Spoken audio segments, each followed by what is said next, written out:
నమస్తే DTV news కి స్వాగతం. ముందుగా బులెటిన్ లో హెడ్లైన్స్. మహా కుంభమేళాలో తొక్కిసలాట, బారికేడ్లు విరగడంతో 20 మంది భక్తుల మృతి, పలువురికి గాయాలు. సీఎం రేవంత్ రెడ్డిపై కేసు నమోదు చేయాలి, బీఆర్ఎస్ నాయకుడు ఆర్ఎస్ ప్రవీణ్ కుమార్ డిమాండ్. జగన్ ని చూసి నేర్చుకో, చంద్రబాబుకు స్ట్రాంగ్ వార్నింగ్ ఇచ్చిన మాజీ ఎంపీ హర్ష కుమార్. సంపద సృష్టిస్తామని ప్రగల్భాలు పలికి ఇప్పుడు పథకాలు అమలు చేయలేమంటున్నారు. చంద్రబాబుపై ఆగ్రహం వ్యక్తం చేసిన కాకాని గోవర్ధన్. మహా కుంభమేళలో తొక్కిసలాట జరిగింది. మౌని అమావాస్య సందర్భంగా పుణ్య స్నానాలు ఆచరించేందుకు ప్రయాగ్రాజ్లోని త్రివేణి సంగమం వద్దకు తరలివచ్చారు లక్షలాది మంది భక్తులు. భక్తుల తాకిడికి బారికేడ్లు విరగడంతో జరిగిన తొక్కిసలాట కొందరు మృతి చెందినట్లుగా సమాచారం. అలాగే పలువురు భక్తులు తీవ్రంగా గాయపడ్డారు.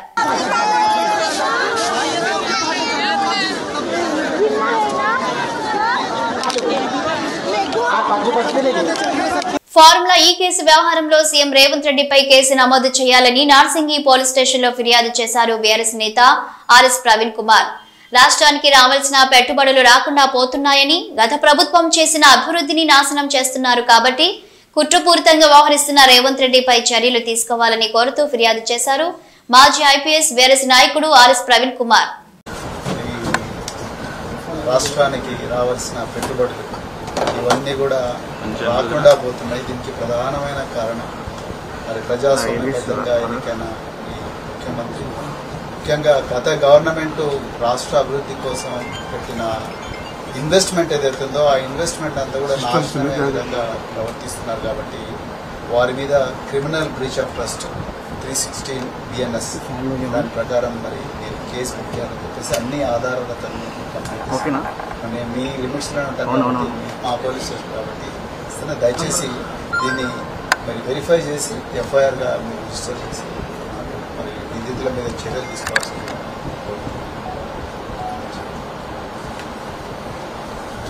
చంద్రబాబుపై మాజీ ఎంపీ హర్ష కుమార్ ఆగ్రహం వ్యక్తం చేశారు.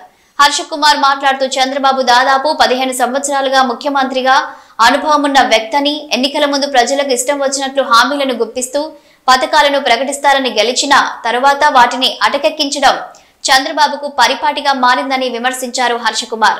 2019లో ఖజానాను పూర్తిగా ఖాళీ చేసి జగన్ కు అప్పచెప్పారు. కొన్ని పథకాలను మీరు అమలు చేయనప్పటికే జగన్ వచ్చిన తర్వాత తాను చెప్పిన పథకాలను నిరాటంకంగా అమలు పరిచాడని అన్నారు హర్ష కుమార్. అందరికీ నమస్కారం, ప్రెస్ మిత్రులకు కూడా నమస్కారం. ఈ వీడియోని మీకు షేర్ చేస్తాను. అంటే ప్రెస్ మీట్ పెట్టాలి, కానీ ప్రెస్ మీట్ పెట్టడానికి కొన్ని పరిస్థితులు అనుకూలించలేదు. అందుకని ఈ వీడియో మీకు పంపిస్తాను. ఇది ప్రెస్ మీట్గా భావించి రిలీజ్ చేయమని కోరుతా ఉన్నాను. ముఖ్యంగా నిన్న చంద్రబాబు నాయుడు గారు ఒక స్టేట్మెంట్ ఇచ్చారు. నేను ఏమీ చేయలేకపోతున్నాను, రాష్ట్ర ఆర్థిక పరిస్థితి దృష్ట్యా అది మీ ముందుకు తేవాలనుకుంటున్నాను. నేను ఇప్పుడున్న పరిస్థితుల్లో ఏ స్కీమ్ కూడా చేయలేమని చేతులు ఎత్తేసాడు. నేను ఒకటే అడుగుతున్నాను, చంద్రబాబు నాయుడు గారు మీరు ఇంచుమించు 9 సంవత్సరాల తర్వాత 5, 14, 15 సంవత్సరాల నుంచి ముఖ్యమంత్రిగా ఉన్నారు. మీరు అధికారంలోకి రావడానికి దొంగ హామీలు ఇవ్వడం అన్నది చాలా పరిపాటిగా మారిపోయింది. మనం రాష్ట్రం విడిపోయినప్పుడు మీరు జగన్ ఏమో ఖచ్చితంగా నేను రైతు రుణమాఫీ చేయలేనని చెప్పాడు. నేను రైతు రుణమాఫీ చేస్తానని చెప్పడం వల్ల ఆ ఒకే ఒక్క కారణంతో మీరు ముఖ్యమంత్రి అయ్యారు 2014లో. అయిన తర్వాత ఆ 2014లో మీరు కేంద్రంతో పొత్తు అన్నారు. కేంద్రం మీరు అబ్సల్యూట్లీ ఫెయిల్డ్ ముఖ్యమంత్రి 2014 నుంచి 19 వరకు. ఎందుకు నేను చెప్తున్నానంటే విషయం, that is the peak time of the all the programmes. ఎందుకంటే ప్రత్యేక హోదా కాంగ్రెస్, ప్రైమ్ మినిస్టర్, బీజేపీ అందరూ ప్రామిస్ చేశారు పార్లమెంట్లో. దాన్ని సాధించడంలో విఫలమయ్యారు. రైల్వే జోన్ సాధించడంలో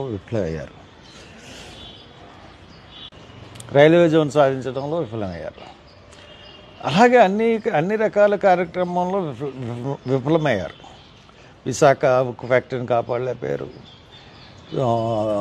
తర్వాత మీరు తెలంగాణకి మీ కేసులకు భయపడి 10 సంవత్సరాలు ఉన్న రాజధానిని వదిలేసి ఏదో ఒక రాజధానిని 3 పంటలు పంట చేసే రాజధానిని ఏదో గ్రాఫిక్స్తో సృష్టించి ప్రజల్ని మళ్ళీ మోసం చేశారు. మీరు అబ్సల్యూట్గా ఫెయిల్యూర్ ముఖ్యమంత్రి. అందు గురించి మిమ్మల్ని దారుణంగా అతి దారుణంగా మిమ్మల్ని ఆంధ్రప్రదేశ్ ప్రజలు 2019లో ఓడించారు. ఓడించిన తర్వాత 2000 మీరు అప్పటికి మీరు ముఖ్యమంత్రి దిగిపోయేటప్పటికి ఖజానాని ఖాళీ చేసే జగన్మోహన్ రెడ్డికి ఇచ్చారు, కానీ ఖజానాని మిగులు బడ్జెట్తో కానీ మిగులు నిధులతో కానీ ఇవ్వలేదు. మీ దగ్గర ఉన్న 23,000 కోట్ల నిధులను కూడా పసుపు కుంకుమాలకి ఆడవాళ్ళకి పెంచేసి మరీ మీరు దిగిపోయారు. కొన్ని పథకాలు బాగా ఇప్పుడు మీరు అమలు చేయలేని పథకాలన్నీ అప్పుడు 5 సంవత్సరాలు ఆయన అసలు నిరాకంఠంగా అమలు జరిపాడు. అసలు ఏ పథకం కూడా మీరు ఇప్పుడు చేయలేనంటున్న పథకాలు అతను ముఖ్యమంత్రి దిగిపోయేంత వరకు అతను నడిపించాడు. అంటే మీరు అడ్మినిస్ట్రేటరా లేకపోతే జగన్మోహన్ రెడ్డి అడ్మినిస్ట్రేటరా? మీకన్నా పేదలకు సంక్షేమ పథకాలు ఇవ్వడంలో జగన్ అగ్రభాగాన్ని ఉన్నాడని నిస్సందేహంగా మటుకు కనపడుతుంది. మీరు వచ్చి 8 నెలలు అయింది. 8 నెలల్లో ఒక్క పథకం కూడా ఇవ్వలేకపోయారు. స్కాలర్షిప్లు ఇవ్వలేదు, నిరుద్యోగ భృతి ఇవ్వలేదు, అంగన్వాడీకి ఏం చేయలేదు, తర్వాత ఆశా వర్కర్లకు ఏం చేయలేదు, తర్వాత మీరు ఇస్తా అన్న సూపర్ 6 హామీలు, ఉచిత బస్సు అన్నీ ఎవ్రీథింగ్, తల్లి వందనం, అప్పుడు దాకా నడుస్తున్న తల్లి పెన్షన్లు, అంటే 18 to 50 years లేడీస్కి మీరు ప్రతి నెల 1,500 ఇస్తా అన్నారు, అది లేదు. 10 సంవత్సరం 1,500 ఇస్తా అన్నారు, అది లేదు.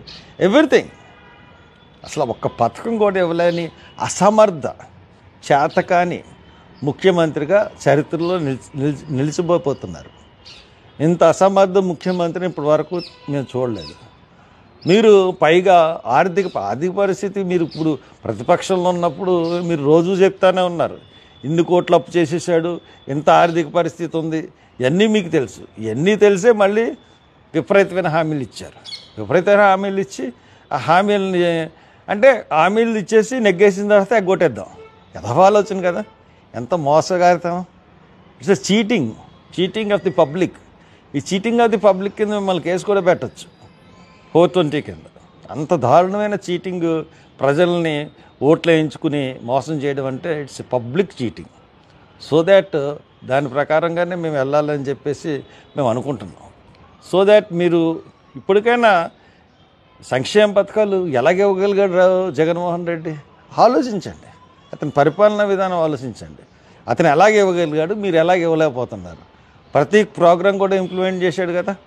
అంటే మీరు చేతకాని వెళ్తారం అంటే ఒప్పుకుంటే ఓకే, లేకపోతే ప్రతి ప్రోగ్రాము ఇప్పటికి స్కాలర్షిప్స్ ఇవ్వలేదు. జాన్వరి పండగ ముందు మేము ఇస్తామని చెప్పిన పథకం ఒక్కటి ఇప్పటికి ల్యాండ్ అవ్వలేదు. ఇప్పుడు ఒక్క నయా పైసా ఎవరికి ఇవ్వలేదు. అన్ని ప్రకటనలు మోసపూరిత మాటలు తెస్తే ఇంకేం లేదు. దయచేసి ఈ పద్ధతి మార్చుకోండి, మోసం చేయడం మార్చుకోండి. అనవసరమైన ఈ డబ్బుల గురించి కొత్త ప్రాజెక్టులు, ఈ ప్రాజెక్టులకి డబ్బులు ఎలా తీర్చాలో తెలియదు అంటున్నారు. కొత్త ప్రాజెక్టులు అప్పు తీసుకొచ్చేయడానికి చూస్తున్నారు. మరి వాటిని ఎలా తీరుస్తారు? గోదావరి బనగానపల్లి కానీ, లేకపోతే పోలవరం కానీ, లేకపోతే రాజధాని ఎత్తిపోతల పథకం కానీ, ఇవన్నీ ఎలా తీరుస్తారు? కానీ అప్పులు చేసేసేయాలి. అక్కడ కూడా మీ పెద్ద అప్పులు ప్రాజెక్టులకి, దానివల్ల వచ్చి లాభం లేదు, ఏమీ లేదు. సో మీరు మారండి చంద్రబాబు నాయుడు గారు. నీతి ఆయోగ్ నివేదిక మీద నారా చంద్రబాబు నాయుడు మాట్లాడుతూ చెప్పినవన్నీ అబద్ధాలే అన్నారు మాజీ మంత్రి కాకాని గోవర్ధన్ రెడ్డి. చంద్రబాబు సంపద సృష్టించి దాని ద్వారా ఆదాయం వస్తే అప్పుడు హామీలు అమలు చేస్తాను అంటున్నాడని, జగన్ నిర్మించిన హార్బర్లు, పోర్టులను చంద్రబాబు అయిన వాళ్లకు అమ్ముకుంటున్నాడని అన్నారు. మెడికల్ కాలేజీలను కూడా తెగనమ్మి తన వాళ్లకు అప్పచెప్పుతున్నాడని ఆరోపించారు. చంద్రబాబుకు అనుకూలమైన వాళ్లకు సంపద సృష్టిస్తున్నారు తప్ప ప్రజలకు కాదని ఎద్దేవా చేశారు. నెల్లూరు జిల్లా వైఎస్ఆర్సీపీ అధ్యక్షులు కాకాని గోవర్ధన్ రెడ్డి. చంద్రబాబు నాయుడు గారు నిన్న ఆ ప్రజెంటేషన్ ఇస్తూ ఏమి మాట్లాడాడు అనేటువంటిది ఒక్క నిమిషం మీకే వినిపిస్తాను, వినండి. అభివృద్ధి చేయాలి, అభివృద్ధి చేస్తే సంపద సృష్టించబడుతుంది, సంపద సృష్టిస్తే ఆదాయం పెరుగుతుంది, ఆదాయం పెరిగితే మళ్ళీ సమీక్ష సంక్షేమానికి అభివృద్ధికి ఖర్చు పెట్టే పరిస్థితి వస్తుంది.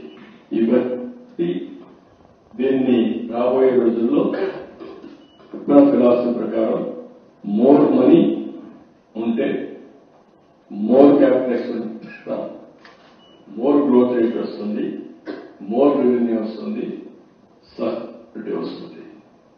ఆ సస్టైన్ తీసుకురావస్తేనే ప్రజలకు ఎంత జరుగుతుంది. నేను చెప్పిన సూపర్ 6 ఇస్తాం, ఇంకా బెటర్ గా ఇస్తాం, P4 వస్తాం, ఇలాంటివన్నీ చేసిన డెవలప్మెంట్ వెల్ఫేర్ రెండు కూడా చేసుకుంటూ పర్ క్యాపిటల్ ఇన్కమ్ వేస్తే బెటర్ లివింగ్ స్టాండర్డ్స్ వస్తాయి. అది చంద్రబాబు నాయుడు గారు నిన్న చెప్పినటువంటి నీతి ఆయోగ్ నివేదిక మీద ప్రజెంటేషన్. ఏం చెప్పాడు? అభివృద్ధి చేస్తే సంపద సృష్టించబడుతుంది, సంపద సృష్టిస్తే ఆదాయం పెరుగుతుంది, ఆదాయం పెరిగితే ఆ వచ్చినటువంటి డబ్బులు మరలా సంక్షేమానికి అభివృద్ధికి ఖర్చు పెట్టొచ్చు. ఇవన్నీ రాబోయే రోజులు ఆయన ఫిలాసఫీ ప్రకారం more money and more capital expenditure పెడతాం, మోర్ గ్రోత్ రేట్ వస్తుంది, మోర్ రెవెన్యూ వస్తుంది, సస్టైనబిలిటీ వస్తుంది. ఆ సస్టైనబుల్ వస్తే ఎంపవర్మెంట్ జరుగుతుంది. ఇవన్నీ ఎన్ని కానీ జరిగితే ఏం చెప్పినట్టుగా గ్రోత్ పెరగాల, సంపదను సృష్టించాలా, ఆ సృష్టించినటువంటి సంపద ద్వారా ఆదాయం పెరగాల, పెరిగినటువంటి ఆదాయం వస్తే అభివృద్ధి సంక్షేమానికి ఇబ్బంది లేకుండా ఉంటుంది. కాబట్టి చెప్పకనే అవి పెరిగిందాకా ఆ స్థాయికి చేరిందాకా ఏమీ చేయలేమనేటువంటిది చేతులు ఎత్తేసినటువంటి పరిస్థితి నిన్న చంద్రబాబు నాయుడు గారు ప్రధానంగా ఆయన ఇచ్చినటువంటి ఉపన్యాసంలో చూశాం. ప్రభుత్వం ఏర్పడి దాదాపుగా 9 నెలలైంది. 9 నెలల్లో దాదాపుగా 1,19,000 కోట్ల రూపాయల అప్పు తీసుకురావడం జరిగింది. ఈ తెచ్చినటువంటి అప్పుతో వచ్చినటువంటి డబ్బుతో ఎంత సంపద సృష్టించారు, ఎంతమందికి ఉద్యోగాలు కల్పించారు, మీకు ఎక్కడ ఆర్థికంగా లాభం వస్తుంది, ఆర్థికంగా ఎక్కడ ఖర్చు పెడితే నీకు కలిసి వస్తుంది మీకు అనేటువంటి ఆలోచన ప్రకారం అవి చేస్తున్నారు తప్ప ప్రజలకు సంక్షేమ పథకాలు చెప్పాము, ఓట్లు వేయించుకున్నాము, అధికారంలోకి వచ్చామనేటువంటి విషయాన్ని పూర్తిగా మీరు మర్చిపోయారు. పూర్తిగా ప్రజలను మోసం చేయడానికి సిద్ధపడ్డారు. ఒక్కరంటే ఒక్కరికి ఉద్యోగం ఇవ్వలేదు కదా, ఉన్న ఉద్యోగాలు అనేక రకాలైనటువంటి ఉద్యోగాలు, సచివాలయాలు, గ్రామ వార్డు సచివాలయాలకు సంబంధించినటువంటి రేషనలైజేషన్ పేరుతో ఆ పోస్టులని కుదించేటువంటి కార్యక్రమం చేశారు, వాలంటీర్లను తీసేశారు. ఆ తర్వాత వచ్చినటువంటి పాపం ఫీల్డ్ అసిస్టెంట్లు, ఉన్నటువంటి బెవరేజెస్ కార్పొరేషన్, ఫైబర్ నెట్ లో ఉన్నటువంటి ఉద్యోగాలు, అనేక రకాలైనటువంటి ఉద్యోగాలు, మొత్తం దాదాపుగా లక్షల మంది ఉద్యోగాలను, వైద్య ఆరోగ్య శాఖలో ఉన్నటువంటి ఉద్యోగాలు, ఇవన్నీ లక్షల సంఖ్యలో ఉద్యోగాలను తొలగించారు తప్ప మీరు తెచ్చినటువంటి 1,19,000 కోట్ల రూపాయలతో ఒక్క కొత్త ఉద్యోగం కల్పించినటువంటి దాఖలాలు లేవు. అదేవిధంగా ఒకసారి చూస్తే జగన్మోహన్ రెడ్డి గారు విజన్తో, ముందు చూపుతో సముద్ర తీరం కింద ఆధారిత ఆర్థిక వ్యవస్థలకు శ్రీకారం చుట్టి ఎన్నడూ లేనటువంటి విధంగా 3 పెద్ద పోర్టులు, హార్బర్లు నిర్మించడం జరిగింది. జగన్మోహన్ రెడ్డి గారు నిర్మించినటువంటి హార్బర్లని, పోర్టుల్ని చౌకబేరంగా మీ వాళ్ళకి తెగనమ్ముకోవాలనేటువంటి ఆలోచన చేయడం తప్ప అటువంటి సముద్ర తీరంలో ఏ విధంగా ఆర్థికంగా ఆయన అభివృద్ధి చేశాడో మనం ఏ విధంగా ఒక అడుగు ముందు వేయాలనేటువంటి ఆలోచన చంద్రబాబు నాయుడు లాంటి ఆర్థిక ఉద్దండులను తనకు తానుగా ప్రకటించుకున్నటువంటి వ్యక్తికి రాకపోవడం దురదృష్టకరం.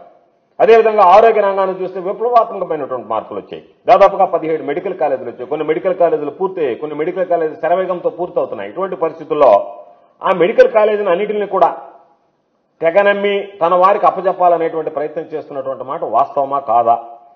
కాబట్టి సంపద ఎక్కడ సృష్టిస్తున్నారు? నీకు అనుకూలమైనటువంటి వాళ్ళకి సంపద సృష్టించే పనిలో ఉన్నారు తప్ప రాష్ట్ర ప్రజానీకానికి సంపద సృష్టించాలనేటువంటి ఆలోచన ఏ రోజు లేదు.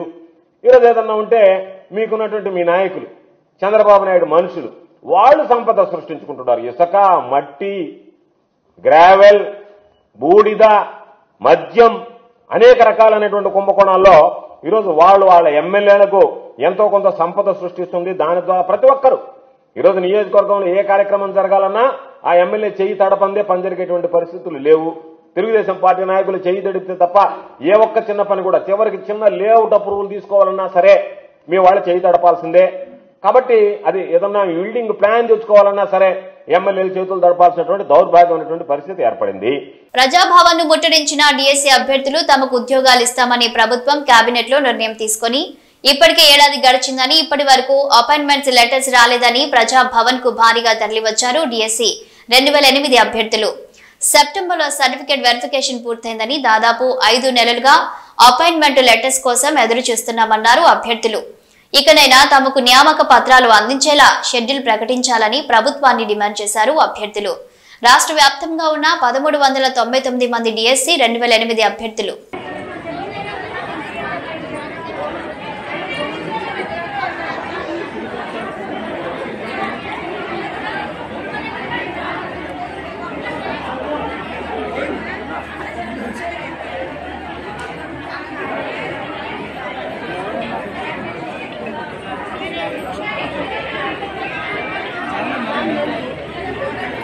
రైతు భరోసా ఎక్కడ అంటూ నిలదీసిన రైతులపై కొట్టడానికి చెయ్యెత్తిన కాంగ్రెస్ నేత కేవీఎన్ రెడ్డిపై ఆగ్రహం వ్యక్తం చేశారు రైతులు.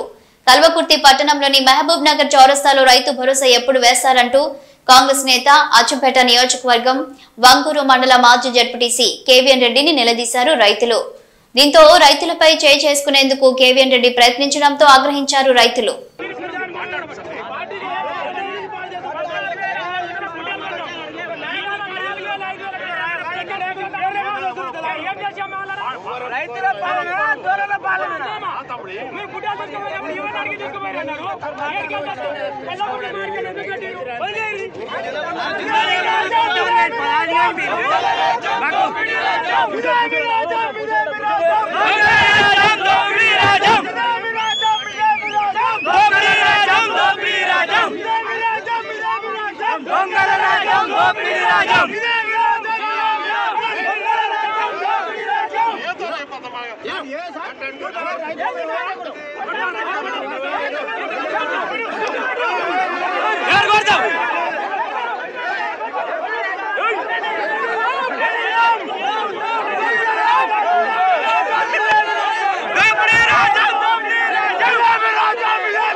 మాజీ ఎంపీ నందిగం సురేష్ కు బెయిల్ మంజూరైంది. వైసీపీ మాజీ ఎంపీ నందిగం సురేష్ కు మంగళగిరి కోర్టులో ఊరట దక్కింది. 10,000 రూపాయల పూచీకత్తుతో న్యాయస్థానం బెయిల్ మంజూరు చేసింది.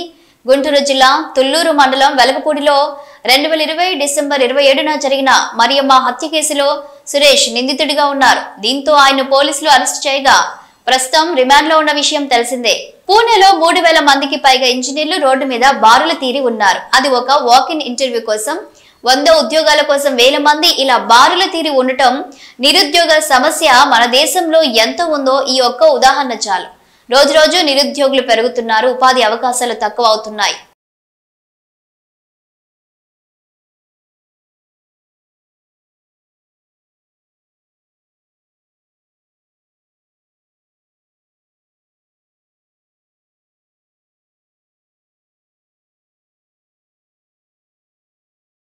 శ్రీకాకుళం జిల్లా పర్యటనలో భాగంగా శ్రీకాకుళం నగరంలోని జిల్లా పోలీస్ కార్యాలయంలో ఆంధ్రప్రదేశ్ రాష్ట్ర director general of police Dwaraka Tirumala Rao media సమావేశం ఏర్పాటు చేశారు.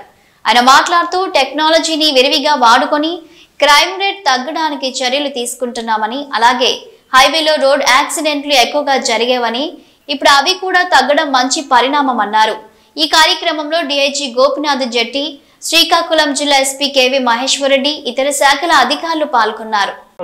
చెప్పిన ఆదేశాల వరకు స్పెషల్ కోర్టు కూడా only for these offences special court ఏర్పాటు చేయడం జరిగింది. దానికి వస్తుంది హైకోర్టు పరిశీలన ఉంది. త్వరలో అది కూడా ఏర్పాటు జరుగుతుంది. అంటే ఫాస్ట్ ట్రయల్ అని పోరాటం చేస్తుంటాం. అదేవిధంగా రోడ్ యాక్సిడెంట్ ఈ జిల్లాలో ఒక ప్రాధాన్యత అంశం. ఇప్పుడు హైవే మనకి ఎక్కువ ఉంది కాబట్టి దానిపైన కూడా దృష్టి సారించడం జరిగింది. క్రైమ్ అక్కడ కూడా యాక్సిడెంట్స్ తగ్గినాయి. సో ఓవరాల్గా కంట్రోల్ చేస్తూ ఉన్నాము, క్రైమ్ నుంచి కంట్రోల్ చేస్తూ ఉన్నాం. రెండో ఇంపార్టెంట్ విషయం ఏంటంటే టెక్నాలజీని విరివిగా వాడుకోవడం. పూర్తిగా దాన్ని టెక్నాలజీని వాడుకోవడం అంటే అది సీసీటీవీ కెమెరాలు కానీ ఆల్రెడీ ఇన్స్టాల్ అయ్యి పనిచేయకుండా ఉన్న కెమెరాలన్నీ ఈ మధ్య రిపేర్ చేయడం జరిగింది. సుమారు 460 కెమెరాస్ ఉన్న కెమెరాలు చెడిపోయి ఉంటే మళ్ళీ వాటి నుంచి బాగు చేయడం జరిగింది. అవి కాకుండా సుమారు 520 కెమెరాలు కొత్తవి పెట్టడం జరిగింది. ప్రతి జిల్లాలో కూడాను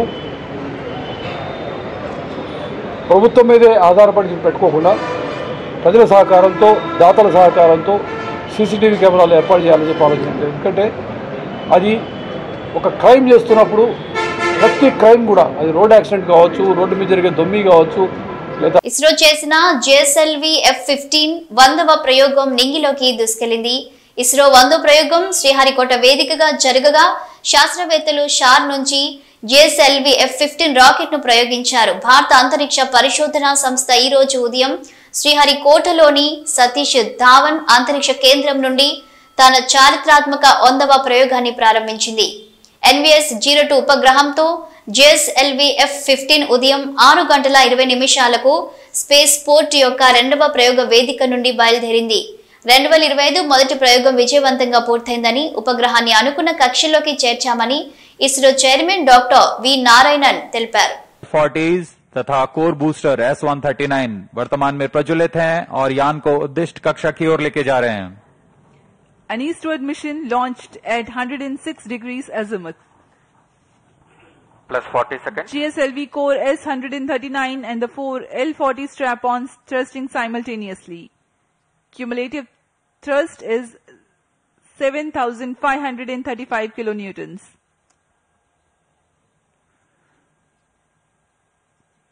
प्रथम चरण में कोर बूस्टर है जो कि ठोस नोदक पर आधारित है. कोर बूस्टर का प्रज्वलन काल लगभग 111 सेकंड का है. इसके पश्चात भी L-40 जो स्ट्रैप-ऑन बूस्टर्स हैं उनका प्रज्वलन लगभग 50 सेकंड और आगे चलेगा. इस तरह लगभग 150 सेकंड्स पर प्रथम चरण का प्रज्वलन काल समाप्त होगा. Action time for the core solid motor is 112 seconds and that of the strap-ons is 149 seconds. HTPB based propellant in S-139 and L-40s are powered by turbopump-fed Vikas engine based on Earth storable propellant. Shar ground station acquiring the trajectory data. S-139 stage ban out. Core booster का प्रज्वलन काल समाप्त हो चुका है. Plus 2 minutes. Strap-on booster अभी भी प्रज्वलित है. इस दौरान यह लगभग 3000 किलोन्यूटन का प्रणोद उत्पन्न कर रहे हैं. Normal.